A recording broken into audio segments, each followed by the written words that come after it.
सोचिए एक बहुत ही शक्तिशाली राजा जिसके पास दौलत, शोहरत, ताकत सब कुछ था, लेकिन उसकी पूरी दुनिया हिल गई सिर्फ एक भविष्यवाणी से।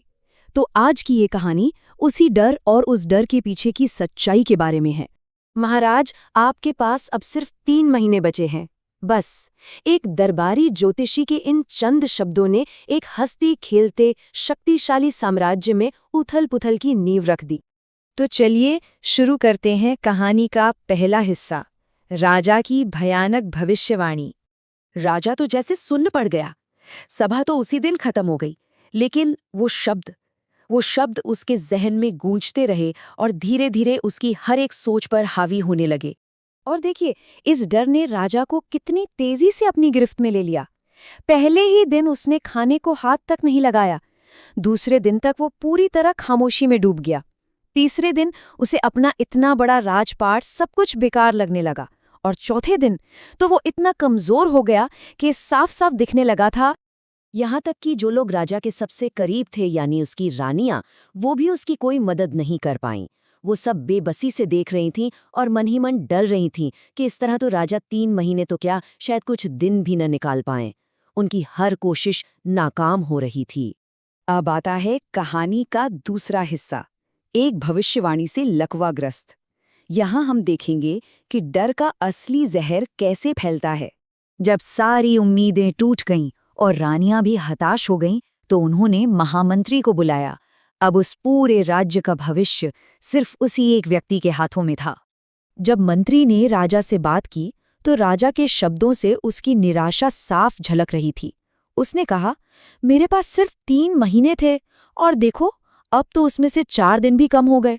मतलब वो उस भविष्यवाणी को पूरी तरह से सच मान चुका था। महामंत्री को एक पल में बात समझ आ गई। अगर राजा को बचाना है तो इस डर की जड़ को ही काटना होगा। उन्होंने फौरन हुक्म दिया, उस ज्योतिषी को मेरे सामने पेश किया जाए।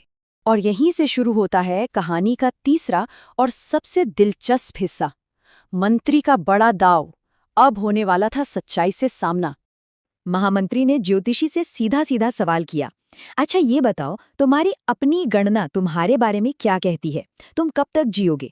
ज्योतिषी ने बड़े गुरूर से जवाब दिया, मेरी गणना के अनुसार मैं अभी 30 साल और जीऊंगा। और बस अगले ही पल महामंत्री ने अपनी म्यान से तलवार खींच ली।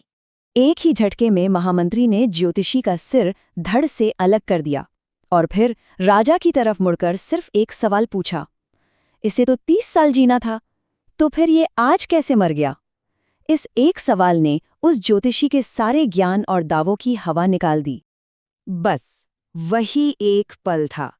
राजा के दिमाग पर छाया हुआ वो भ्रम का जाल टूट गया। उसका सारा डर जैसे हवा हो गया।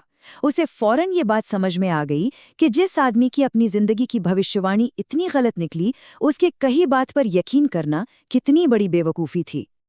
और अब आते हैं कहानी के आखिरी हिस्से पर, जो हमें इसका सबक सिखाएगा, उजागर हुआ सत्य। तो इस पूरी कहानी का निचोड़ क्या है? वो है डर का व्यापार। देखिए, ज्योतिषी की असली गलती ये नहीं थी कि उसने ज्योतिष का इस्तेमाल किया, नहीं, उसकी असली गलती ये थी कि उसने मार्गदर्शन देने के बजाय डर बेचा। किसी भी ज्ञान का असल मकसद एक नई सोच देना होता है, रास्ता दिखाना होता है, न कि किसी को खुद पर निर्भर बना लेना। जहां एक रास्ता हमें संभावनाएं दिखाकर ताकत देता है, वहीं दूसरी तरफ डर का व्यापार, वो तो सिर्फ तबाही का ऐलान करके इंसान को बेबस और लाचार बना देता है। और कहानी का अंत भी यही बताता है।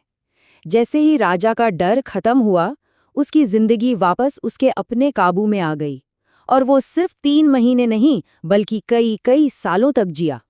तो आखिर में ये सवाल हम सबके लिए है कि हम किनकी भविष्यवाणियों को अपनी कहानी लिखने दे रहे हैं? क्या वो बातें हमें आगे बढ़ने की ताकत दे रही हैं, या फिर हमें किसी डर के पिंजरे में कैद कर रही हैं?